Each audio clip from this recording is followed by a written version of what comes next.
making sure that's going right. It is recording. Cool. Alright then. What should I start off with now? Right, I guess I'll start off with what kind of people were your parents, Mama? What kind of people were they? Yeah. Now, my mother was from Portuguese background. Yeah. Her father was Portuguese. And so they'd been brought up as practicing. Practicing doesn't mean that they had to practice, but practicing what was considered practicing Catholic. Yeah. And so my mother was brought up in a household where there was never any swearing words used, and but in a very happy background. And even as I was growing up myself and got to know my aunties and uncle, because we lived 300 miles away from Melbourne, but my mother used to go across there to help an invalid sister to do the spring cleaning and what have you in her house, and would take me with her to a place called Altona, that's down at the seaside from Melbourne, and she would send me to school at Altona while she was doing this. So there wasn't any thing about, in my lifetime, I can't ever remember not attending school. And but my mother was very honest and very straightforward. But I can remember in my teenage years when I was working at Coles, and we used to work over the counter and dealt with each customer in those days. And I can recall that people who knew my mum and knew who I was would tell me there was a man who was the grocer used to go out to our place, because it was too far out for mum, who they didn't have a car, to go shopping. It was a horse and gig. Yeah. And so the grocer used to call, I'm not sure how many times, whether it was once a week or once a fortnight, whatever it was. And this particular man had said to me that Mrs. Harrop was the kindest lady he had ever met. Yeah. He said that when you called there to get the grocery order, there was always a kettle boiling on the stove. There was always a cup of tea offered you. Or if they were sitting down eating a meal, there was always a place for another one. Yeah. And that's how it was with my life. I was only a baby in those days, but with my life it was exactly the same. Everybody who called and happened to call in and we were eating, they were most welcome to sit down and eat. So, and I can never remember being hungry in my life, even though being born straight after the Great Depression was a big thing. But no, we were all reasonably, as you can see now, sized people. Yeah, that's nice. Yeah. Now, what year were you born in, Mama? 1924. 1924. Okay, so what year would have been around your childhood, teenage years? It would have been in the 30s, 40s, wouldn't it? Yeah. Yes, Papa and I were married in 1948. Oh, wow. Yeah, so Papa was born in 27. Yeah. He was younger than me, but he told me he was 23, but that's all right. A little bit of a fib. Now, what were the kinds of things that you would do as a child? Like, what did you do for fun? What was your... Well, if it was winter time, we would have treacle or golden syrup tins that the bigger brothers in the family would put these strings on them, and we'd walk through puddles of water with them. and all of our playing shops and that sort of thing, it was made, the money was little bits of glass, and it was just make-believe out of the garden, whatever it was you were selling. And it was mainly make-your-own fun. Skipping ropes were used a lot. Even in the household that I was brought up in, I had teenage brothers who we'd have contests on it'd be at winter time, you see, and the house inside would be quite cold. Yeah. But we would have this particular rope that was very modern at the time. I think it had some sort of things in the handles of the skipping rope that you were using, and we'd have a contest to see who could skip the most, and nearly everything was, you made your own fun. Yeah, definitely. Yes, there weren't any TVs or anything, you see. Yeah. There were radios in those times, but if my bigger brothers were listening to the cricket being played in England, it would be just noises like, oh, and they'd have their ear right against it, trying to find out what the score is. Yeah. But very, very, very different times to what they are now. But because we didn't know any better, we thought we were well off. Yeah, that's good. That's good. Yeah, a lot has changed over 90 years, and a lot has changed by the way people speak, the way people act, and the way people present themselves. And how did people present themselves back when you were younger, back in the 30s or 40s, say, just back then? How did they speak and act? The men always wore hats. But if they were to pass a lady in the street or a woman, they would raise their hat. There was much more in those days politeness, different to a man wouldn't run across the path of a woman even if he was in a hurry.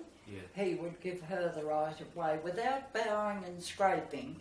But you were treated like a lady if you were a young lady yourself. And if the men weren't that type, they'd be so few and far between. You'd very seldom come across someone who would do the wrong thing. Yeah. How do you find that the way people... does it shock you to see that people have not only changed by the way they speak and by the way they present themselves? Not really shocked me, but It'd be different. I feel so sorry, that those particular times, because I've passed through a few different times, you see, because we even came into the war years, and in the town where I lived, there was the army out on the racecourse, the training men for the army out on the racecourse, and out at the airport was the airmen. And it was number 2 AOS school was called in those days. Therefore, we teenagers, when we got to teenagers and we were going to weekly dances, or in the winter time it was the big main balls that you really got dressed for, we always had lots of partners where in the areas where these men weren't stationed, there was a shortage of men. They'd gone to the war, and so women were dancing with women when they went to dances, one taking the man's part. But I can do that myself now. I can take the man's part or the woman's, but I never had to have it when I was young. And I myself made my debut. That was the thing that was done in those days, and we were presented to the mayor and mayoress. And, so very, very different that if a young man came up and wanted to dance with you, he would politely ask you, whereas these times they'd be inclined to grab you by the arm and take you up. Very, very different times. Yeah, it seems as if dancing has played quite a bit of a role in your life. Very much so. Very much so. My brothers had me dancing, doing a tango waltz, as far back as I can remember. Yeah. Yeah. And you were a ballroom instructor as well, weren't you? Yes. Yeah. Yes, I did that here in Albany at St Joseph's College. Yeah. And that was interesting. But in back when I was dancing, if you learned a step, my brother, who had been away because it was very difficult to get work in Mount Gambier, where I lived in the very bottom corner of South Australia, to go and find work. This is straight after the Depression. To go and find work, they would wait for a train to slow down and then hop aboard an empty truck and go to the next town, or even sit on, if it wasn't a truck itself and had side, just sit on the train until they got somewhere, and then they'd try and get work there. And they were willing to. I know my brothers, they would, if they needed a carpenter, one in particular, he was a carpenter. If they needed a plumber, when he hadn't really trained, but he was just a handyman who could do those things. Yeah, and I've already asked you this question on the last take that we tried to do, but can you tell me how you met Charles Duncan Cameron, your husband? Or my husband, as we all know. My girlfriends and I used to patronise a particular band group when they came down from Adelaide. They were all blind, and they used to come and do the Mount Gambier districts, and Port Macdonald was down at the seafront. That was 18 miles south of Mount Gambier, and we had been to that one the night before, and we decided we'd go to one that was going to be at Glencoe West, where I'd never been to a dance before. And so we go to this dance, and during the night, quite early in the night it was a progressive barn dance that they called a progressive barn dance, and if there's anyone around still my age, they would remember these things. And Duncan happened to get to the one in front of me. I could see him and the lass he was dancing with, and then they'd turn around and come back and he danced with me, and the first words he said to me was, "I've seen you somewhere before." I thought it was so corny, you know. But anyhow, that was our first meeting, and as a matter of fact, before we moved to Western Australia, that's where the Cameron clan all met in that same hall for Christmas dinner. Oh, wow. And we were coming over here on the 1st of January, so... Do you remember what year that was, that dance was on that you met him? Or? It would have been 46. 46? Yes. Oh. Yes, because 2 years after that we were married in 48. Yeah. All right. Okay, what was your marriage like, and how was it having 10 kids? Well, having the 10 children was, it wasn't planned, but I never, ever used contraceptives. I was a committed Christian from as long back as I can remember, even though I hadn't learned that there is such a thing as being born again. That really has happened in my latter life now. But you know, the times in those days, when I'm looking back now, are totally different. And I never see it really and truly recorded in old movies or anything, you know. But the question you asked me was, it's gone over my head now. How was your marriage, and what was it like having 10 kids? Yes, sorry about that. Marriage, yes, uphill and down dale, and Duncan and I learned much more than down in the dales than we did up in the hills. And we had looking back on it now, we had trials that were difficult at different times, but we were never hungry. Yeah. And we didn't have the money to go out to the movies when we were first married or anything, so it was a treat when we could do that.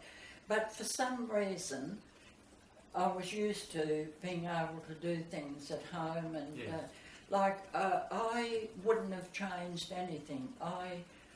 As Papa might have been saying in his last days, that you know, we had a special relationship that wasn't always easygoing, but the children, we never prevented having children, so we always looked upon them as God-given. Yeah.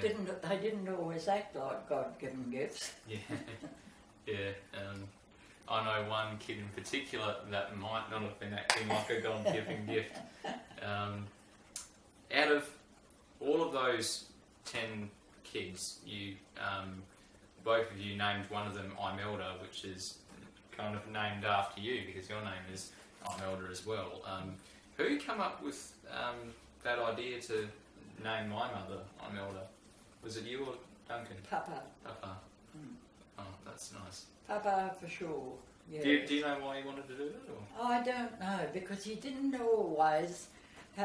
We used to call it rule the roost. If someone was bossy or anything, they were ruling the roost. Yeah. But no, Papa wasn't like that, but he was most definite about, I'd be pleading with him, please let me call. But that's one name he stayed with. Yeah. Now, I'm going to ask you this. What was my mother like as a young girl? Now, how young are you going back to? Thinking kid years, teenage years. Yeah. Right from a little small child, very independent. Very independent. Very independent. Like, just two instances. One of them was we lived on Serpentine Road, and it was only a little bit down the road that it was the, what do you call it these days now? Where children... Serpentine Road? Yeah, Serpentine Road is up, I know the name, but it's the kindergarten that Donnell. Oh, the kindergarten. Yeah, I think I've heard this one. Yes, and you see, I used to take her there by the hand. Yeah. And she wouldn't like that one little bit. She refused to go unless she could go by herself. So I'd see her across the road in front of our place, and then I'd have to hide behind the camellia bush so she couldn't see me, to see that she went safely. Yeah. And it was the same coming home in the afternoon. She'd be watching to make sure I'm not out the front. But that's how she was. As a little child, she definitely had a very, very strong will. Yeah. Very. That's good. So tell me that. Oh, yeah, Pemberton. Yes. Yeah. And there was some sort of a do-down that there was going to be a particular priest who worked in the healing ministry. No. And he was going to be there, and we were very friendly with some people who were down there, because she was among the group of people. We used to go to the Anglican church, would have a do down at Manjimup every year, that we would go and spend time and listen to the top speakers, and Papa and I were sort of seeking all of this sort of thing all the time. Yeah. And anyhow, Papa, he said he would like to have what I had. So this priest said, I'll pray over you. So Papa was prayed over, and he was very happy about it. And then after a while, doubts kept coming into his head. Yeah. And so we went back to Pemberton again when there was another priest visiting, and they called people out who wanted prayer, and there were several different couples. Papa and I did it ourselves in latter years, that we would pray over people, and they asked Papa what he wanted prayed over, and he wanted to experience the born again experience, and they said, but you already have it. It was a word of knowledge. That's how it's explained in the Christian world, that one of these people, I think it was the woman, said, you already have it. And then he said, yes, I think I have. He's sorry. Yes, but it was such a big difference in me that that's what he wanted, and but I hadn't told anyone about it because I didn't really know what it was. Yeah. I'd never heard of being born again and baptised in the Spirit, you see. So but it's a wonderful part of our lives. Yeah, that's nice.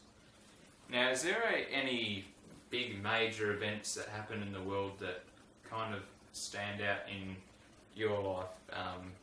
Any moment in 90 years of history that you've witnessed happen, maybe in your life, or something in the world that's happened that's kind of stood out and been quite a big major event? You thought, wow, that's pretty massive.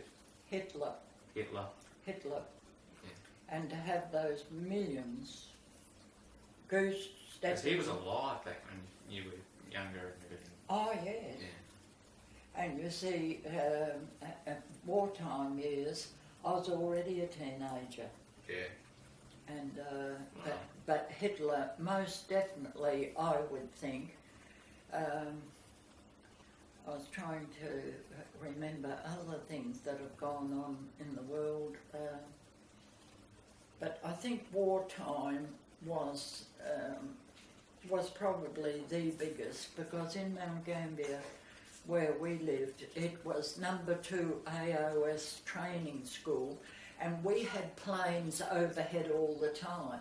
Yes. So we could just get a little touch of what those people over in those countries, when it's for real, they're going to drop bombs, or they're shooting each other out of the sky.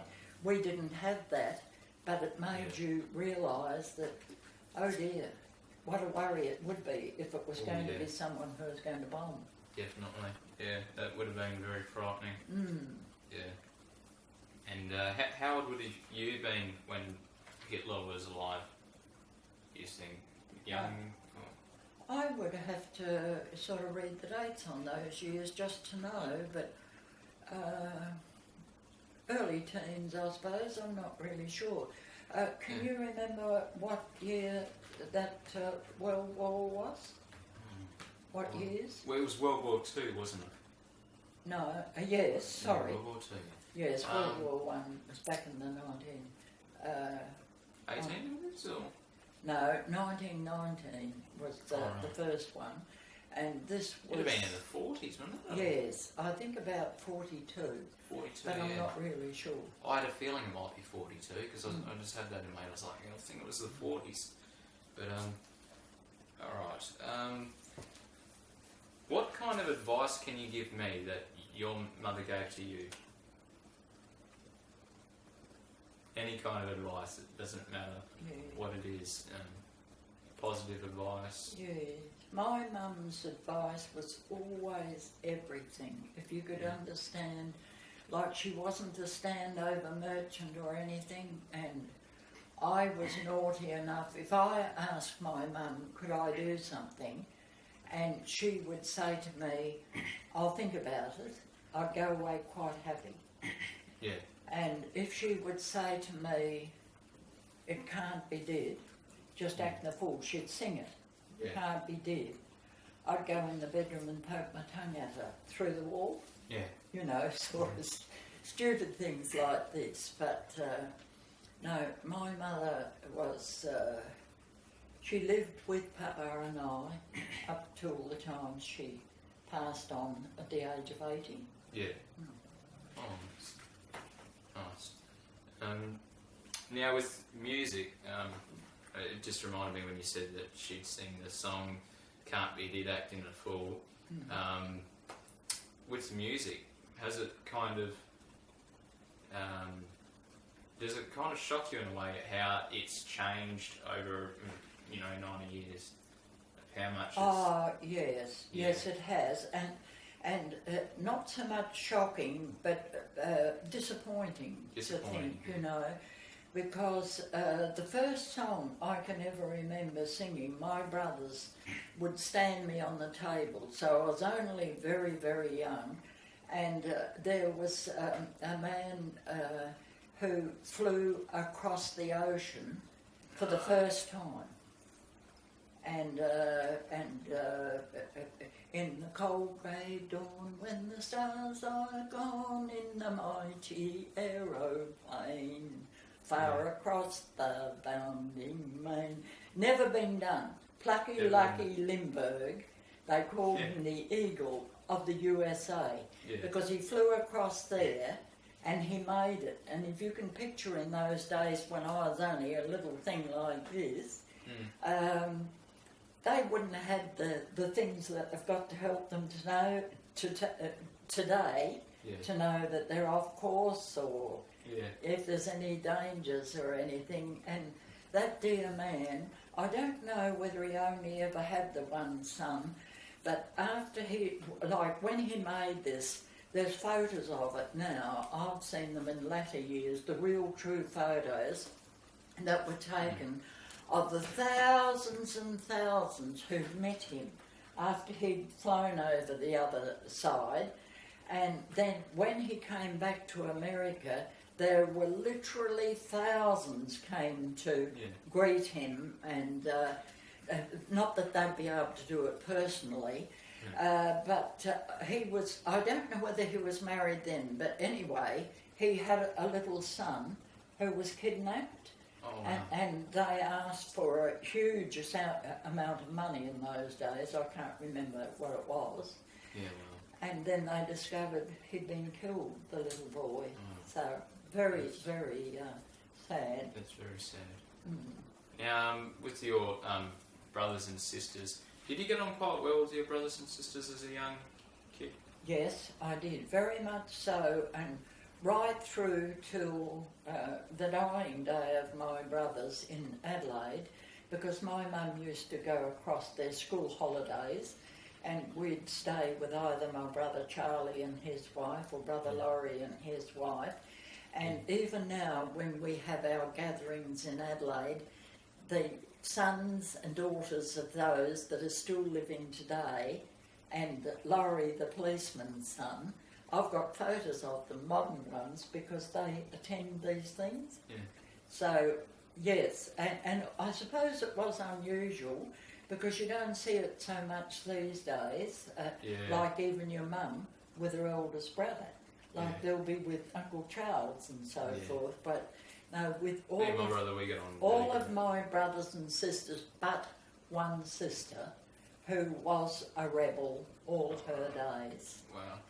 And I'm afraid caused my mum a lot of heartbreak. And she just lived a wild life, and I can remember saying to her one day, she's really carrying on because she smoked. Just and bad drugs and yes, stuff? and really, I said to her, look, we're well known in Mount Gambier, please don't stand out on the footpath talking like that. Well, she got even madder, and she's just a naughty, naughty sister. But what was her name? Thelma. Thelma. Thelma Harrop, is it? Yeah. Yes, but she was Thelma Jolly because she married a Jolly, and her children are still alive today. Yeah. Were you the youngest, or were you? I'm the youngest in our family. Well, that's kind of funny actually, because you're the youngest and your name's Imelda. Yeah. My mother's the youngest. Yeah. She's Imelda. Yeah. That's a very, very interesting similarity. Yeah. That's very interesting. I think that's pretty much. Isn't that great? You've covered it. But there was a fire a long time ago with your brother. Can you tell me a bit about that? Yes, it was before I was born. But I had my brothers that were, this is when we lived at Compton. I wasn't born yet. But when my mum and pa lived at Compton, I had a brother, Malcolm was his name, and he always, if they went to town, they'd go to town in a horse and gig. But my mum told me if you couldn't find Mal, you knew where to go, and it was out in front of, I think it was called the Star Theatre in those days, one of the movie theatres. Oh, Two in Mount Gambier, but the Star, and she said Mal would be standing there with his hands behind his back, staring up, reading all about what the movies are. Yeah. And anyhow, this particular morning, my mum had a thing during her life was you must have a system doing your housework. Yeah. She wasn't, she didn't rule us with an iron rule or anything, but she would say you must have a system. And I realised in latter years that her system was do the kitchen area first. This is when Pa had gone to work and the children had gone to school. And but this particular morning she went into the boys' bedroom and Mal had left on his bed, she was going to make the bed, you see, and he'd left on his bed a little, his bed would be taken up by 3 children, you know, but this had this little booklet thing that he'd got about the movies that were going to be on, and she sat on the bed and she's reading it, and Jean, the older one of the 2 at home, she come running in and said, "Bubba's in the fire." Ooh. And Mum ran out, and what had happened, it would have had to be Jean herself because her brother wasn't old enough to be able to come in and light at the wood stove. You had it just slightly open in places, and she must have lit the candle there. And my father had coursing dogs, you know, the big coursing dogs, and their big kennel had straw in it, and Herbie had gone into it, and she must have lit the candle and brought it out into there, and the next thing it's on fire, and she runs in to tell Mum Bubba's in the fire. And my brother Laurie, that you've heard me talking about, the policeman, he told me in latter years that he drove the horse and gig into Mount Gambier, Mum carrying this little fellow, and he said just the smell of burnt clothes and everything, how poor Mum could stand it. But Herbie didn't live, he died. That's sad. Do you know how Pa coped with that? Look, he didn't really show, the Pa I knew, he never showed love for any of the family. And I think I might have said to you earlier, he was known as a street angel and a home devil, you know, and he was caught by mother and my eldest sister going into a woman whose husband was away. It was when times were tough, but the husband had to go away in a horse and gig to work at a place, Narracourt or something like that, up from Mount Gambier, and his wife, who had lots of little children at the time, whenever I came home from work, because that's where we lived in that house when I first started work, he would be standing at that fence talking to the woman, and it used to worry me. I didn't like it, you know, and I realised afterwards. But anyway, my older sister and my mother knelt on a lounge one night because we had a lounge that the window was crossways like that in it, and Pa used to sleep on the veranda for health's sake. Yeah. And they must have known that he did it. Elvie or Mum must have been a bit thinking themselves, and it wasn't long before he came out. He thinks we're all in bed and asleep, because I came out of the bed and called Mum, because I noticed she wasn't in bed with me. And when I did, Elvie ran back out into the passage and told me, "Shh, Mum's all right, you go back to bed," you see. Yeah. And that's what had happened. They had caught him doing that, and so just told him that that's it. He had to move out. Yeah. So he moved out with another woman. He was just a lovely man.